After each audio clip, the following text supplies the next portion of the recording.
ನಾನಿಲ್ಲಿ 1.5 ಕಪ್ಪು ಸೋನಾ ಮಸೂರಿ ಅಕ್ಕಿ ತೊಗೊಂಡಿದ್ದೀನಿ. ನಿಮಗೇನಾದ್ರೂ ಬಾಸುಮತಿ ರೈಸ್ ಇಷ್ಟ ಆಗುತ್ತೆ ಅನ್ನೋದಾದರೆ ಬಾಸುಮತಿ ರೈಸ್ ತೊಗೊಳ್ಳಿ.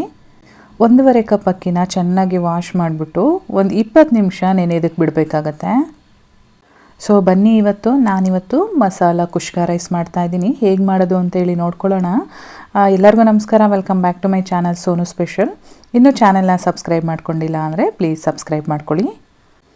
ನಾನಿಲ್ಲಿ ಅಕ್ಕಿ ಎಲ್ಲ ಚೆನ್ನಾಗಿ ತೊಳೆದ್ಬಿಟ್ಟು ನೆನೆಯೋದಕ್ಕೆ ಒಂದು 20 ನಿಮಿಷ ಬಿಡ್ತಾಯಿದ್ದೀನಿ. ಇವಾಗ ಸ್ಟವ್ ಮೇಲೆ ಒಂದು ಫ್ರೈಯಿಂಗ್ ಪ್ಯಾನ್ ಇಟ್ಕೊಂಡಿದ್ದೀನಿ. ಇದಕ್ಕೆ ಒಂದು 2-3 ಟೀ ಸ್ಪೂನಷ್ಟು ಎಣ್ಣೆ ಹಾಕಿದ್ದೀನಿ.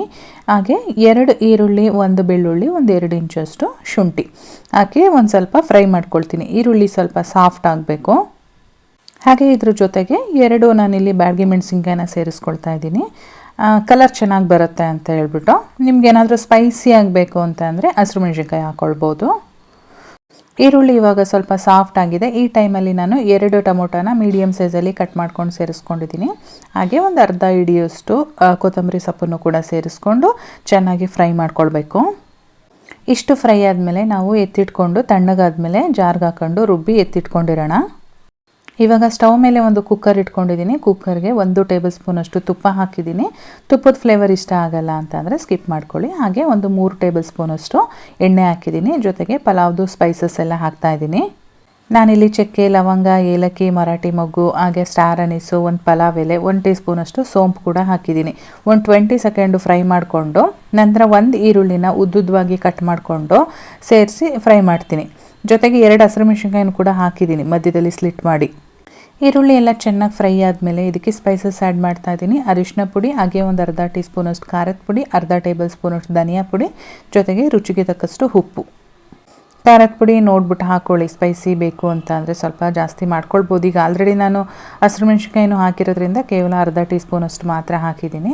ಚೆನ್ನಾಗಿ ಎಲ್ಲ ಮಿಕ್ಸ್ ಆದಮೇಲೆ ಇದಕ್ಕೆ ಒಂದು 2 ಟೇಬಲ್ ಸ್ಪೂನಷ್ಟು ಮೊಸರು ಆ್ಯಡ್ ಮಾಡ್ತಾಯಿದ್ದೀನಿ. ಮೊಸರು ಹಾಕಿದ ಮೇಲೆ ಚೆನ್ನಾಗಿ ಮಿಕ್ಸ್ ಮಾಡಿಕೊಂಡು ಫ್ರೈ ಮಾಡ್ಕೊಳ್ಬೇಕು. ಎಲ್ಲ ಮಸಾಲ ಪೌಡರ್ ಹಾಕಿ ಒಂದು 10 ಸೆಕೆಂಡ್ ಹಾಕಿದ್ದೀನಿ. ಇವಾಗ ನಾನು ಏನು ರುಬ್ಬಿ ಇಟ್ಕೊಂಡಿದ್ದೆ ಎಲ್ಲ ಫ್ರೈ ಮಾಡಿಕೊಂಡು ಆ ಮಸಾಲಾನ ಸೇರಿಸ್ಕೊಳ್ತಾ ಇದ್ದೀನಿ. ಇದನ್ನು ಕೂಡ ಚೆನ್ನಾಗಿ ಮಿಕ್ಸ್ ಮಾಡ್ಕೊಳ್ಬೇಕು. ತುಂಬ ಹೊತ್ತು ಫ್ರೈ ಮಾಡೋ ಅವಶ್ಯಕತೆ ಇರಲ್ಲ, ಯಾಕೆಂದರೆ ನಾವು ಆಲ್ರೆಡಿ ಎಲ್ಲದನ್ನು ಫ್ರೈ ಮಾಡಿರೋದ್ರಿಂದ ಜಾಸ್ತಿ ಫ್ರೈ ಮಾಡ್ಕೊಳ್ಳೋ ಅಂಥ ಅವಶ್ಯಕತೆ ಮತ್ತೆ ಬರೋದಿಲ್ಲ. ಒಂದು 2 ನಿಮಿಷ ಫ್ರೈ ಮಾಡಿದರೆ ಸಾಕು. ನೋಡ್ತಾ ಇರ್ಬೋದು ಈಗ ಮೇಲ್ಗಡೆ ಎಲ್ಲ ಯಾವ ರೀತಿ ಎಣ್ಣೆ ಬಿಡೋಕ್ಕೆ ಶುರುವಾಗಿದೆ ಅಂತ. ಈ ರೀತಿ ಎಣ್ಣೆ ಬಿಡೋಕ್ಕೆ ಶುರುವಾಗಿದೆ ಅಂತ ಅಂದರೆ ಮಸಾಲ ಚೆನ್ನಾಗಿ ಬೆಂದಿದೆ ಅಂತಲೇ. ಈ ಟೈಮಲ್ಲಿ ಇವಾಗ ನಾನು ಅಕ್ಕಿ ನೆನೆಸಿಟ್ಟಿದ್ದೆ ಅಲ್ವಾ, ಆ ಅಕ್ಕಿನ ಸೇರಿಸ್ಕೊಳ್ತಾ ಇದ್ದೀನಿ. ನಾನಿಲ್ಲಿ ನೆನೆಸಿಟ್ಟಿರೋದ್ರಿಂದ ಬೇಗನೆ ಒಂದೇ ಒಂದು ವಿಷಲ್ ಕೂಗಿಸ್ಕೊಂಡ್ರೆ ಸಾಕು. ಕುಕ್ಕರಲ್ಲಿ ಮಾಡ್ತಿರೋದ್ರಿಂದ ಬೇಗನೆ ಆಗೋಗುತ್ತೆ. ಈಗ ಎಲ್ಲದನ್ನು ಕೂಡ ಮಸಾಲೆ ಜೊತೆ ಹೊಂದ್ಕೊಳ್ಳೋ ರೀತಿ ಚೆನ್ನಾಗಿ ಮಿಕ್ಸ್ ಮಾಡ್ಕೊಳ್ಬೇಕು. ನಿಜವಾಗ್ಲೂ ಈ ರೀತಿ ಒಮ್ಮೆ ಮಾಡಿ ನೋಡಿ. ಚಿಕನ್ ಅಂತ ಹಾಕಿರೋದಿಲ್ಲ ಅನಿಸುತ್ತೆ, ಆ ರೀತಿ ಒಂದು ಬಿರಿಯಾನಿ ಟೇಸ್ಟೇ ಬಂದಿತ್ತು. ತುಂಬಾ ಚೆನ್ನಾಗಿತ್ತು. ಇವಾಗ ನಾನಿಲ್ಲಿ 2.5 ಕಪ್ಪಷ್ಟು ನೀರನ್ನು ಹಾಕ್ತಾಯಿದ್ದೀನಿ. 1.5 ಕಪ್ ಅಕ್ಕಿಗೆ 2.5 ಕಪ್ ಹಾಕಿದ್ದೀನಿ. ಯಾಕೆ ಅಂತ ಅಂದರೆ ನಾನು ಆಲ್ರೆಡಿ ಅಕ್ಕಿನ ನೆನೆಸ್ಕೊಂಡಿದ್ದೀನಿ. ಜೊತೆಗೆ ಮಸಾಲೆನಲ್ಲೂ ಸ್ವಲ್ಪ ನೀರಿದೆ, ಹಾಗಾಗಿ ನಾನು 2.5 ಕಪ್ ಅಷ್ಟೇ ಹಾಕಿದ್ದೀನಿ. ನೀವೇನಾದರೂ ಡೈರೆಕ್ಟಾಗಿ ನೆನೆಸ್ತೇನೆ ಅಕ್ಕಿ ಹಾಕ್ತಿದ್ದೀರಾ ಅಂತ ಅಂದರೆ 1.5ಗೆ ಅಂದರೆ 1:2 ರೇಷಿಯೋದಲ್ಲಿ ತೊಗೊಳ್ಳಿ. 1 ಕಪ್ಪಿಗೆ 2 ಕಪ್ಪು ನೀರು ಥರ ಹಾಕ್ಕೊಳ್ಳಿ. ಇವಾಗ ನೀರೆಲ್ಲ ಹಾಕಿದ ಮೇಲೆ ಸ್ವಲ್ಪ ಕುದಿಯೋದಕ್ಕೆ ಬಿಟ್ಟಿದ್ದೆ. ಈಗ ಸ್ವಲ್ಪ ಕುದಿಯೋದಕ್ಕೆ ಶುರುವಾದ ಮೇಲೆ ಇನ್ನೊಂದು ಸಲ ಚೆನ್ನಾಗಿ ಮಿಕ್ಸ್ ಮಾಡಿಬಿಟ್ಟು ಒಂದು ಲಿಡ್ ಕ್ಲೋಸ್ ಮಾಡಿ 1 ವಿಷಲ್ ಕೂಗಿಸ್ಕೊಂಡ್ರೆ ಸಾಕು.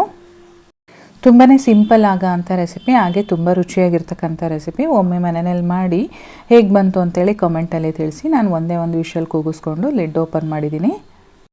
ನೋಡ್ತಾ ಇದ್ದೀರಲ್ವ ಎಷ್ಟು ಕಲರ್ಫುಲ್ಲಾಗಿ ಎಷ್ಟು ಚೆನ್ನಾಗಿ ಕಾಣಿಸ್ತಾ ಇದೆ ಅಂತ ಹೇಳ್ಬಿಟ್ಟು. ಸೊ ಈ ವಿಡಿಯೋ ಇಷ್ಟ ಆಗಿದ್ರೆ ವಿಡಿಯೋಗೊಂದು ಲೈಕ್ ಮಾಡಿ, ಜೊತೆಗೆ ಸಬ್ಸ್ಕ್ರೈಬ್ ಮಾಡಿಕೊಂಡು ಸಪೋರ್ಟ್ ಮಾಡಿ.